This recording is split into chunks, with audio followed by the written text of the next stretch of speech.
সাদিয়া শরীরে ময়লা পড়ছে তাই মিম তার জ্যাকেটটা সাদিয়াকে দিল। তারপর সাদিয়া জ্যাকেটটা পরলো, মিমের টুপিটা নিল। তারপর মিম কিছু বললো না, মিম বললো আমি একটু আসি, তুই দাঁড়া। তখনই সেখানে দুটি লোক আসলো যারা সাদিয়াকে নিতে আসলো। সাদিয়াকে নিতে আসলো কিন্তু তারা তো চেনে না কে সাদিয়াকে। মিম সাদিয়ার কাপড় পরছিল। তারপর তারা মিমকে সাদিয়া মনে করে নিয়ে গেল রাহুলের কাছে।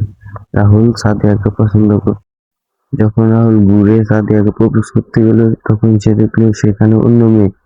তখন সে তার দুটি বডিগার্ডকে দুটি থাপ্পড় মারলো।